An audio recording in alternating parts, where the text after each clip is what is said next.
हे राजन, कुंती पुत्र राजा युधिष्ठिर ने अपना अनंत विजय नामक शंख बजाया तथा नकुल और सहदेव ने सुघोष एवं मणि पुष्पक शंख बजाए। महान धनुर्धर काशीराज परम योद्धा शिखंडी धृष्टद्युम्न विराट अजय सात्यकी द्रुपद द्रौपदी के पुत्र तथा सुभद्रा के महाबाहु पुत्र आदि सबों ने अपने अपने शंख बजाए। संजय ने राजा धृतराष्ट्र को अत्यंत चतुराई से यह बताया कि पांडु के पुत्रों को धोखा देने तथा राज्य सिंहासन पर अपने पुत्रों को आसीन कराने की यह अविवेकपूर्ण नीति श्लाघनीय नहीं थी। लक्षणों के पहले से ही यह सूचित हो रहा था कि इस महायुद्ध में सारा कुरुवंश मारा जाएगा।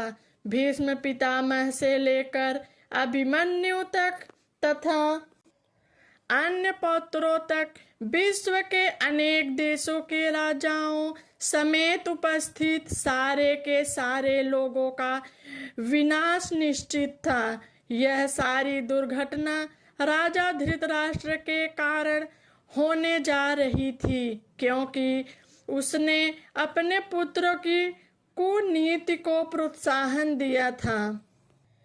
इन विभिन्न शंखों की ध्वनि कोलाहल पूर्ण बन गई, जो आकाश तथा पृथ्वी को शब्दायमान करती हुई धृतराष्ट्र के पुत्रों के हृदयों को विदीर्ण करने लगी। जब भीष्म तथा दुर्योधन के पक्ष के अन्य वीरों ने अपने अपने शंख बजाए तो पांडवों के हृदय विदीर्ण नहीं हुए। ऐसी घटनाओं का वर्णन नहीं मिलता, किंतु इस विशिष्ट श्लोक में कहा गया है कि पांडव पक्ष के शंखनाद से धृतराष्ट्र के पुत्रों के हृदय विदीर्ण हो गए। इसका कारण स्वयं पांडव और भगवान कृष्ण में उनका विश्वास है। परमेश्वर की शरण ग्रहण करने वाले को किसी प्रकार का भय नहीं रह जाता, चाहे वह कितनी ही विपत्ति में क्यों न हो। उस समय हनुमान से अंकित ध्वजा लगे रथ पर आसीन पांडुपुत्र अर्जुन अपना धनुष उठाकर तीर चलाने के लिए उद्यत हुआ। हे राजन, धृतराष्ट्र के पुत्रों को व्यूह में खड़ा देखकर अर्जुन ने श्री कृष्ण से ये वचन कहे। यह प्रारंभ होने ही वाला था। उपर्युक्त कथन से ज्ञात होता है कि पांडवों की सेना की अप्रत्याशित व्यवस्था से धृतराष्ट्र के पुत्र बहुत कुछ निरुत्साहित थे, क्योंकि युद्ध भूमि में पांडवों का निर्देशन भगवान कृष्ण आदेशानुसार हो रहा था। अर्जुन की ध्वजा पर हनुमान का चिन्ह भी विजय का सूचक है, क्योंकि हनुमान ने राम तथा रावण युद्ध में राम की सहायता की थी, जिससे राम विजयी हुए थे। इस समय अर्जुन की सहायता के लिए उनके रथ पर राम तथा हनुमान दोनों उपस्थित थे। भगवान कृष्ण साक्षात राम हैं और जहाँ भी राम रहते हैं वहाँ उनका नित्य सेवक हनुमान होता है तथा उनकी नित्य संगिनी वैभव की देवी सीता उपस्थित रहती थी। अतः अर्जुन के लिए किसी भी पुत्र से भय का कोई कारण नहीं था। इससे भी अधिक इंद्रियों के स्वामी भगवान कृष्ण निर्देश देने के लिए साक्षात उपस्थित थे।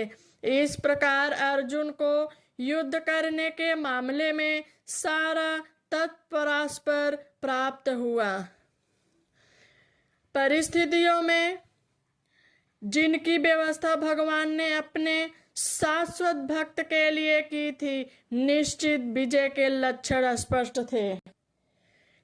अर्जुन ने कहा, हे अच्युत, कृपा करके मेरा रथ दोनों सेनाओं के बीच ले चले, जिससे मैं यहाँ उपस्थित युद्ध की अभिलाषा रखने वालों को और शस्त्रों की इस महान परीक्षण में जिनसे मुझे संघर्ष करना है उन्हें देख सकूं।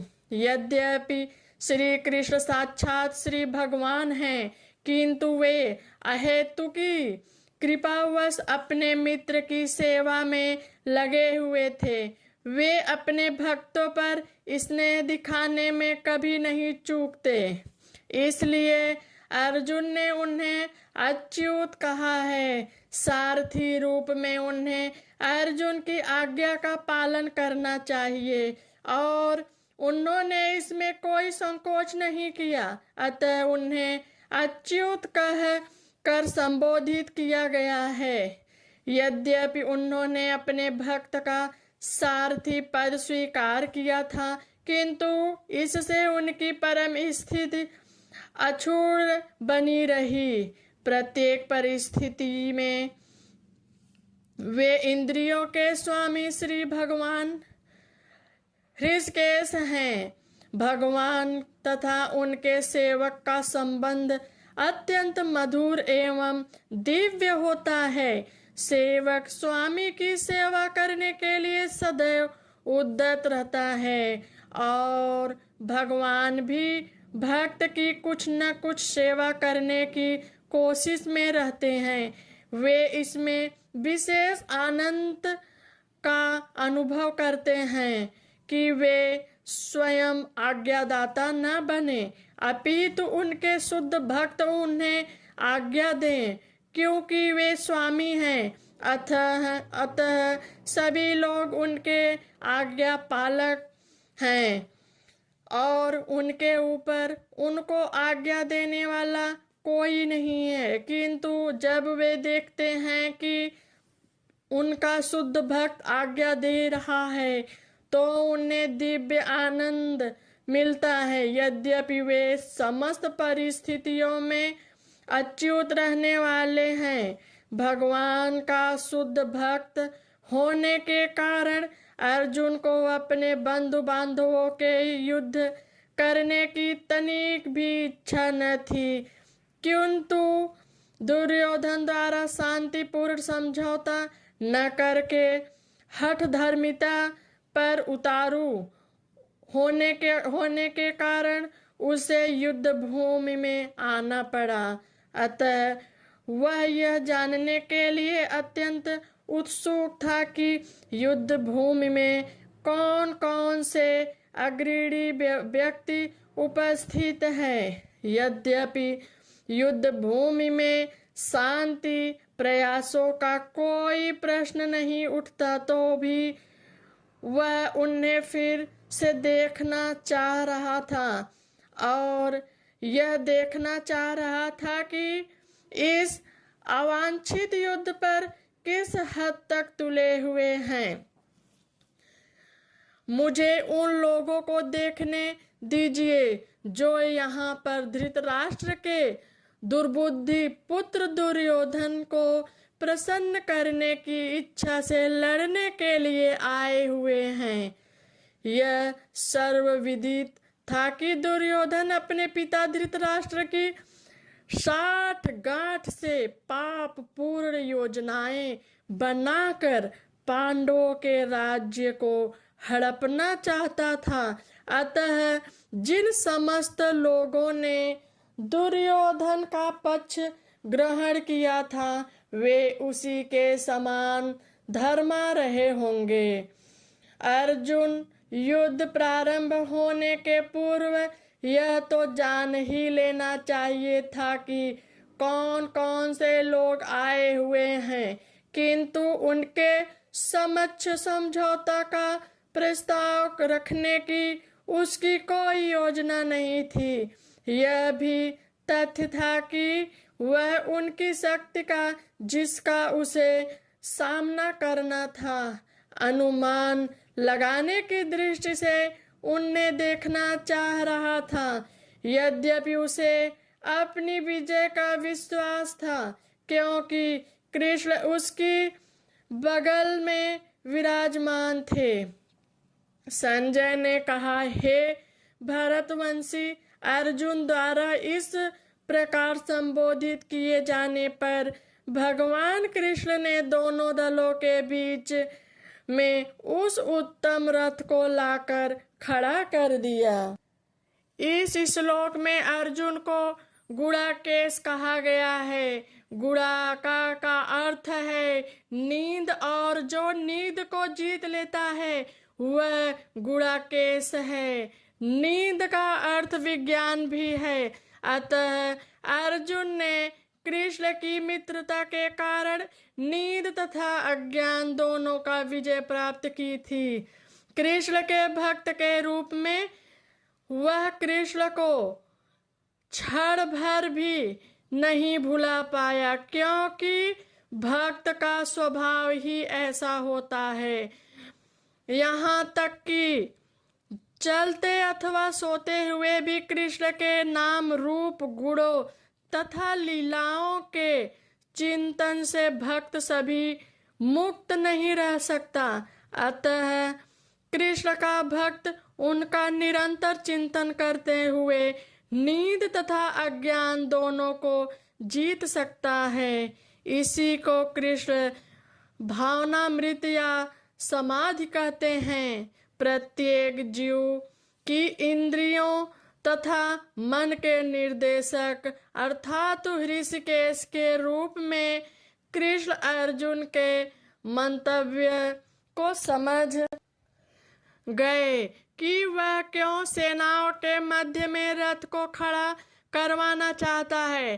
अतः उन्होंने वैसा ही किया और फिर वे इस प्रकार बोले, भीष्म, द्रोण तथा विश्व भर के अन्य समस्त राजाओं के सामने भगवान ने कहा कि हे पार्थ, यहाँ पर एकत्र सारे कुरुओं को देखो। समस्त जीवों के परमात्मा स्वरूप भगवान कृष्ण यह जानते थे कि अर्जुन के मन में क्या बीत रहा है। इस प्रसंग में ऋषिकेश शब्द का प्रयोग सूचित करता है कि वे सब कुछ जानते थे। इसी प्रकार सार्थ शब्द अर्थात पृथा या कुंती पुत्र भी अर्जुन के लिए प्रयुक्त होने के कारण महत्वपूर्ण हैं। मित्र के रूप में वे अर्जुन को बता देना चाहते थे कि क्योंकि अर्जुन उनके पिता वासुदेव की बहन पृथा का पुत्र था, इसीलिए उन्होंने अर्जुन का सारथी बनना स्वीकार किया था। किंतु जब उन्होंने अर्जुन से कुरुओं को देखो कहा तो उससे उनका क्या अभिप्राय था? क्या अर्जुन वहीं पर रुककर युद्ध करना नहीं चाहता था? कृष्ण को अपनी बुआ पृथा के पुत्र से कभी भी ऐसी आशा नहीं थी। इस प्रकार से कृष्ण ने अपने मित्र की मनस्थिति की पूर्व सूचना परिवाह वश दी है। अर्जुन ने वहां पर दोनों पक्षों की सेनाओं के मध्य में अपने चाचा, ताऊओं, पितामहों, गुरुओं, मामाओं, भाइयों, पुत्रों, पौत्रों, मित्रों, ससुरों और शुभ चिंतकों को भी देखा। अर्जुन युद्ध भूमि में अपने सभी संबंधियों को देख सका। वह अपने पिता के समकालीन परिश्रवा, भूरिश्रवा जैसे व्यक्तियों, भीष्म तथा सोमदत्त जैसे पितामहों, द्रोणाचार्य तथा कृपाचार्य जैसे गुरुओं, शैल तथा शकुनी जैसे मामाओं, दुर्योधन जैसे भाइयों, लक्षण जैसे और लक्ष्मण जैसे पुत्रों, अश्वस्थात्मा, जैसे मित्रों एवं कृतवर्मा जैसे शुभ चिंतकों को देख सका, वह उन सेनाओं को भी देख सका जिनमें उसके अनेक मित्र थे। जब कुंती पुत्र अर्जुन ने मित्रों तथा संबंधियों की इन विभिन्न श्रेणियों को देखा तो वह करुणा के अभिभूत हो गया और इस प्रकार बोला। अर्जुन ने कहा, हे कृष्ण, इस प्रकार युद्ध की इच्छा रखने वाले अपने मित्रों तथा संबंधियों को अपने सक्षम उपस्थित देखकर मेरे शरीर के अंग कांप रहे हैं और मेरा मुंह सुखा जा रहा है। यथार्थ भक्ति से युक्त मनुष्य में वे सारे सद्गुण रहते हैं जो तत्पुरुषों या देवताओं में पाए जाते हैं, जबकि अभक्त अपनी शिक्षा तथा संस्कृत के द्वारा भौतिक योग्यताओं में चाहे कितना ही उन्नत क्यों ना हो, इन ईश्वरीय गुणों से विहीन होता है। अतः स्वजनों, मित्रों तथा संबंधियों को युद्ध भूमि में देखते ही अर्जुन उन सबों के लिए करुणा से अभिभूत हो गया जिन्होंने परस्पर युद्ध करने का निश्चय किया था। जहाँ तक उसने अपने सैनिकों का संबंध था, वह अनेक प्रति प्रारंभ से दयालु था, किंतु विपक्षी दल के सैनिकों की आसत्र मृत्यु को देखकर वह उन पर भी दया का अनुभव कर रहा था। और जब वह इस प्रकार सोच रहा था तो उसके अंगों में कंपन होने लगा और मुंह सूख गया। उन सबको युद्धाभिमुख देखकर उसे आश्चर्य भी हुआ। प्रायः सारा कुटुंब अर्जुन के सगे संबंधी उससे युद्ध करने आए थे। यद्यपि इसका उल्लेख नहीं है, किंतु तो भी सहज अनुमान लगाया जा सकता है कि न केवल उसके अंग कांप रहे थे और मुंह सूख रहा था, अपितु वह दयावश रुदन भी कर रहा था।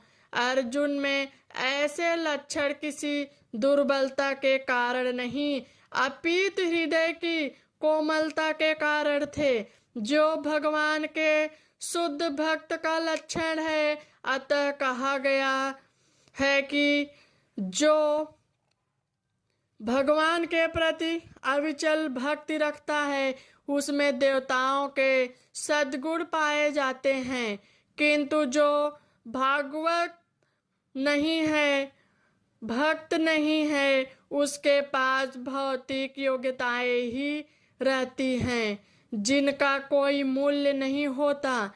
इसका कारण यह है कि वह मानसिक धरातल पर मड़राता रहता है और ज्वलंत माया के द्वारा अवश्य ही आकृष्ट होता है। भागवत, मेरा सारा शरीर कांप रहा है, मेरे रोकटे खड़े हो रहे हैं, मेरा गांडीव धनुष मेरे हाथ से सरक रहा है और मेरी त्वचा जल रही है। शरीर में 2 प्रकार का कंपन होता है और रोगटे भी 2 प्रकार के खड़े होते हैं।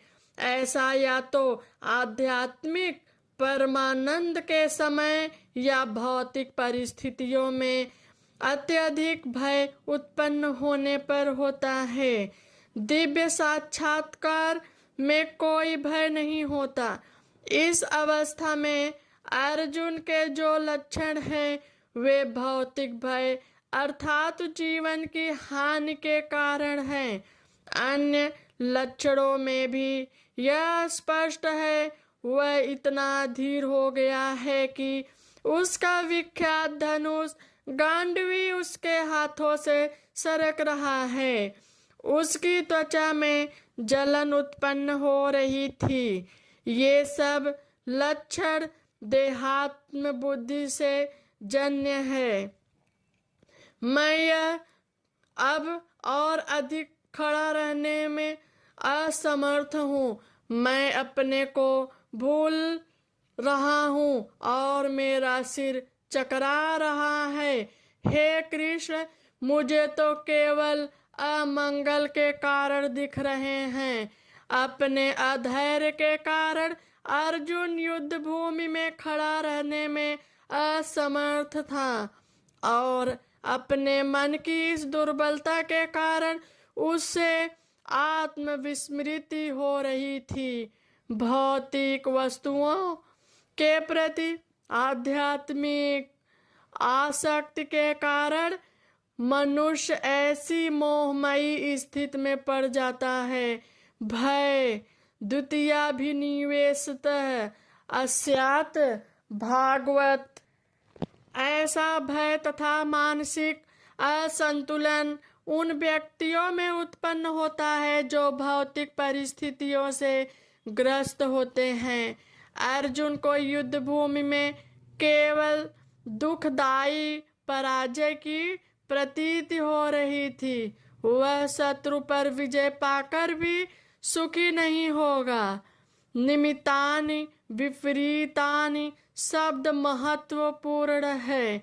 जब मनुष्य को अपनी आशाओं में केवल निराशा दिखती है तो वह सोचता है कि मैं यहाँ क्यों हूँ, क्योंकि प्रत्येक प्राणी अपने में तथा अपने स्वार्थ में रुचि रखता है। किसी भी परमात्मा में रुचि नहीं होती। कृष्ण की इच्छा से अर्जुन अपने स्वार्थ के प्रति अज्ञान दिखा रहा है। मनुष्य का वास्तविक स्वार्थ तो मनुष्य या विष्णु या कृष्ण में निहित है। बद्ध जीव इसे भूल जाता है, इसलिए उसे भौतिक कष्ट उठाने पड़ते हैं। अर्जुन ने सोचा कि उसकी विजय केवल उसके शौक का कारण बन सकती है। हे कृष्ण, इस युद्ध में अपने ही स्वजनों का वध करने से न तो मुझे कोई अच्छाई दिखती है और न मैं उससे किसी प्रकार की विजय, राज्य या सुख की इच्छा रखता हूँ। यह जाने बिना कि मनुष्य का स्वार्थ विष्णु या कृष्ण में है, सारे बद्ध जीव शारीरिक संबंधों के प्रति यह सोचकर आकर्षित होते हैं कि वे ऐसी परिस्थितियों में प्रसन्न रहेंगे। ऐसी देहात्म बुद्धि के कारण वे भौतिक सुख के कारणों को भी भूल जाते हैं। अर्जुन तो क्षत्रिय का नैतिक धर्म भी भूल गया था। कहा जाता है कि दो प्रकार के मनुष्य परम शक्तिशाली तथा जाज्वल्यमान सूर्य मंडल में प्रवेश करने के योग्य होते हैं। ये है, एक तो क्षत्रिय जो कृष्ण की आज्ञा से युद्ध में मरता है तथा दूसरा सन्यासी जो आध्यात्मिक अनुशीलन में लगा रहता है। अर्जुन अपने शत्रुओं को भी मारने से विमुख हो रहा है। अपने संबंधियों की बात तो छोड़ दे, वह सोचता है कि स्वजनों को मारने से उसे जीवन में सुख नहीं मिल सकेगा, अतः वह लड़ने के लिए इच्छुक नहीं है। जिस प्रकार की भूख न लगने पर कोई भोजन बनाने को तैयार नहीं होता, उसने तो वन जाने का निश्चय कर लिया है, जहाँ वह एकांत में निराशापूर्ण जीवन काट सके। किंतु क्षत्रिय होने के नाते उसे अपने जीवन निर्वाह के लिए राज्य चाहिए, क्योंकि क्षत्रिय को कोई अन्य कार्य नहीं कर सकता। किंतु अर्जुन के पास राज्य कहाँ है? उसके लिए तो राज्य प्राप्त करने का एकमात्र अवसर है कि अपने बंधु बांधवों से लड़कर अपने पिता के राज्य का उत्तराधिकार प्राप्त करें, जिसे वह करना नहीं चाह रहा है। इसलिए वह अपने को जंगल में एकांतवास करके निराशा का एकांत जीवन बिताने के योग्य समझता है। हे गोविंद, हमें राज्य सुख अथवा इस जीवन से क्या लाभ, क्योंकि जिन सारे लोगों के लिए हम उन्हें चाहते हैं वे ही इस युद्ध भूमि में खड़े हैं। हे मधुसूदन, जब गुरुजन, पितृगण, पुत्रगण, पितामह, मामा, ससुर, पौत्रगण, साले तथा अन्य सारे संबंधी अपना अपना धन एवं प्राण देने के लिए तत्पर हैं और मेरे समक्ष खड़े हैं, तो फिर मैं इन सबको क्यों मारना चाहूँगा, भले ही वे मुझे क्यों न मार डालें। हे जीवों के पालक, मैं इन सबों से लड़ने को तैयार नहीं, भले ही बदले में मुझे तीनों लोग क्यों न मिलते हो। इस पृथ्वी की तो बात ही छोड़ दें, भला धृतराष्ट्र के पुत्रों को मारकर हमें कौन सी प्रसन्नता मिलेगी। अर्जुन ने भगवान कृष्ण को गोविंद कहकर संबोधित किया, क्योंकि वह गौओं तथा इंद्रियों की समस्त प्रसन्नता के विषय है। इस विशिष्ट शब्द का प्रयोग करके अर्जुन संकेत करता है कि कृष्ण यह समझे कि अर्जुन की इंद्रियां कैसे तृप्त होगी, किंतु गोविंद हमारी इंद्रियों को तुष्ट करने के लिए नहीं है यहाँ। हाँ, यदि हम गोविंद भौतिक की इंद्रियां को तुष्ट करने का प्रयास करते हैं तो हमारी इंद्रियां स्वतः तुष्ट होती है, क्योंकि भौतिक दृष्टि से प्रत्येक व्यक्ति को अपनी इंद्रियों को तुष्ट करना चाहता है और चाहता है कि ईश्वर उसके आज्ञा पालन की तरह काम करें, किंतु ईश्वर उनकी तृप्ति वहीं तक करते हैं जितनी वे पात्र होते हैं, उस हद तक नहीं जितना वे चाहते हैं। किंतु जब कोई इसके विपरीत मार्ग ग्रहण करता है, अर्थात जब वह अपनी इंद्रियों की तृप्ति की चिंता न करके गोविंद की इंद्रियों की तुष्टि करने का प्रयास करता है, तो गोविंद की कृपा से जीव की सारी इच्छाएं पूर्ण होती हैं। यहाँ पर जाति तथा कुटुंबियों के प्रति अर्जुन का प्रगाढ़ स्नेह आंशिक रूप से इन सब के प्रति उसकी स्वाभाविक करुणा के कारण है, अतः वह युद्ध करने के लिए तैयार नहीं है। हर व्यक्ति अपने वैभव का प्रदर्शन अपने मित्रों तथा परिजनों के समक्ष करना चाहता है, किंतु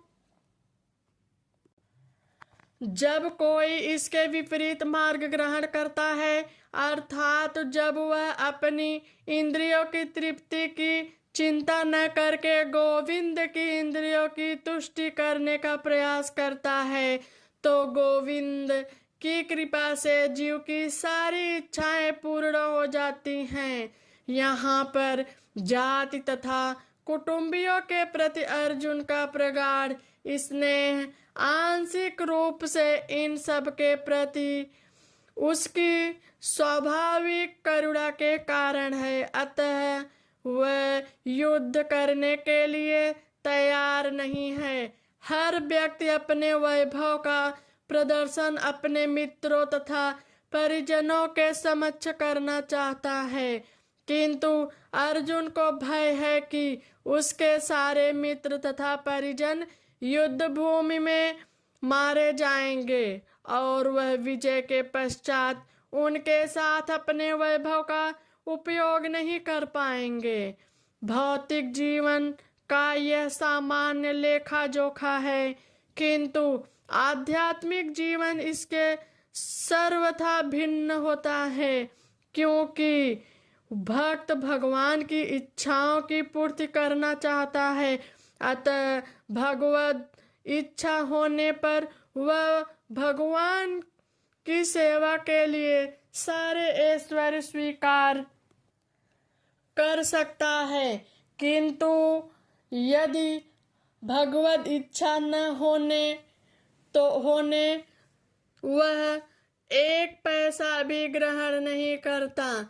अर्जुन अपने संबंधियों को मारना नहीं चाह रहा था, और यदि उनको मारने की आवश्यकता हो तो अर्जुन की इच्छा थी कि कृष्ण स्वयं उनका वध करें।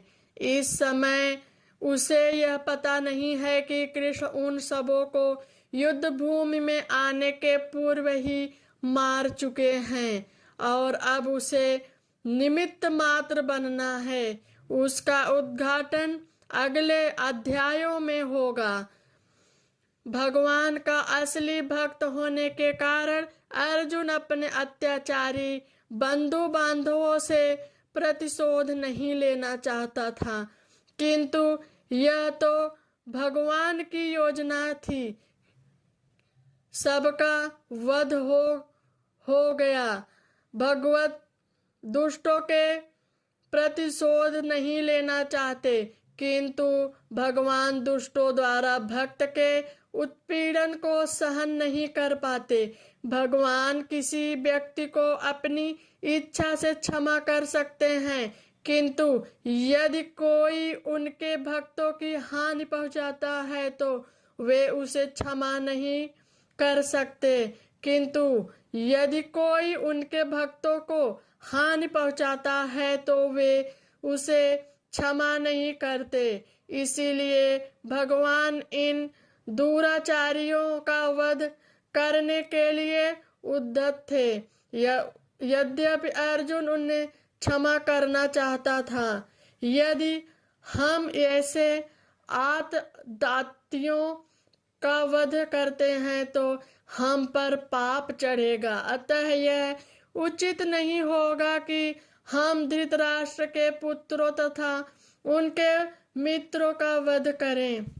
हे लक्ष्मीपति कृष्ण, इससे हमें क्या लाभ होगा और अपने ही कुटुंबियों को मारकर हम किस प्रकार सुखी हो सकते हैं। वैदिक आदेशानुसार आतताई 6 प्रकार के होते हैं।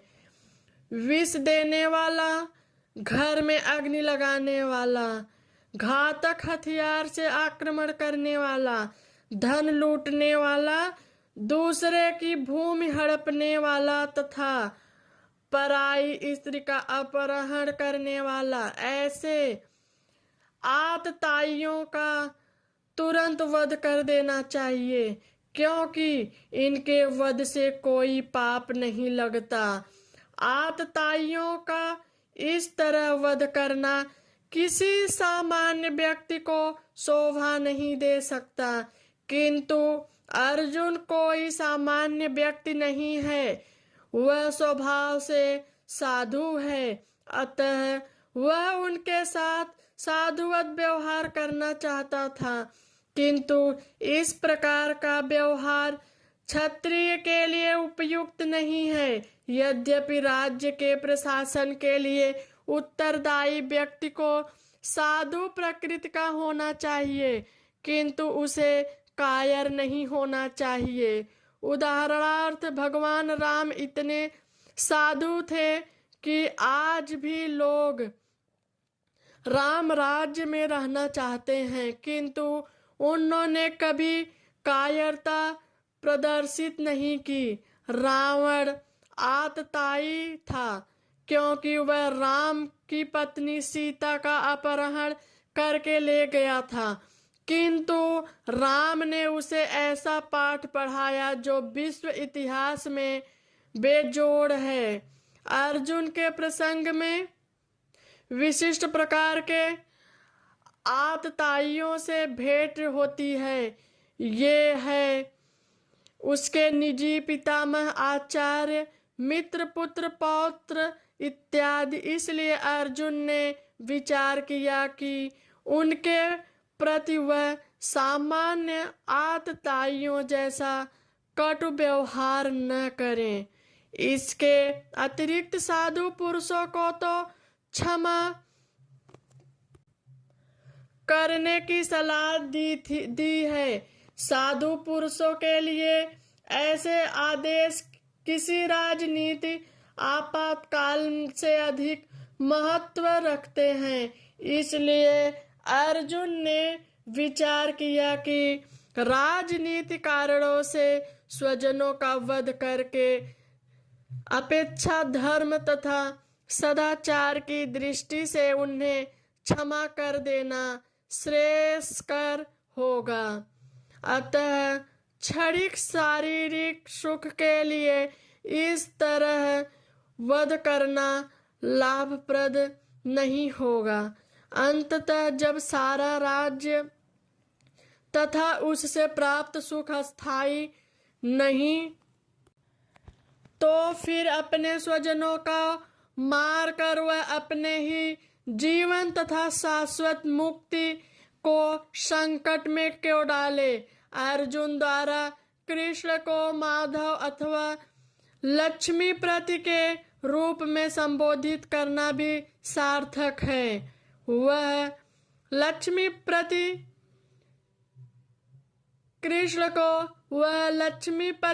कृष्ण को यह बताना चाह रहा था कि वे उसे ऐसा काम करने के लिए प्रेरित न करें जिससे अनिष्ट हो, किंतु कृष्ण कभी भी किसी का अनिष्ट नहीं चाहते, भक्तों का तो कदापि नहीं। हे जनार्दन, यद्यपि लोभ से अभिभूत चित्त वाले ये लोग अपने परिवार को मारने या अपने मित्रों से द्रोह करने में कोई दोष नहीं देखते, किंतु हम लोग जो परिवार के विनष्ट करने में अपराध देख सकते हैं, ऐसे पाप कर्मों में क्यों प्रवृत्त हो।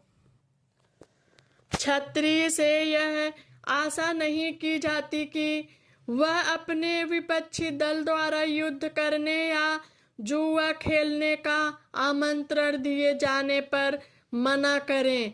ऐसी अनिवार्यता में अर्जुन लड़ने से नकार नहीं सकता, क्योंकि उसको दुर्योधन के दल से ललकारा था। इस प्रसंग में अर्जुन ने विचार किया कि हो सकता है कि दूसरा पक्ष इस ललकार के परिणामों के प्रति अनभिज्ञ हो, किंतु अर्जुन को तो दुष्परिणाम दिखाई पड़ रहे थे। अतः वह इस ललकार को स्वीकार नहीं कर सकता। यदि परिणाम अच्छा हो तो कर्तव्य वस्तुतः पालनीय है, किंतु यदि परिणाम विपरीत हो तो हम उसके लिए बाध्य नहीं होते। इन पक्ष विपक्षों पर विचार करके अर्जुन ने युद्ध न करने का निश्चय किया।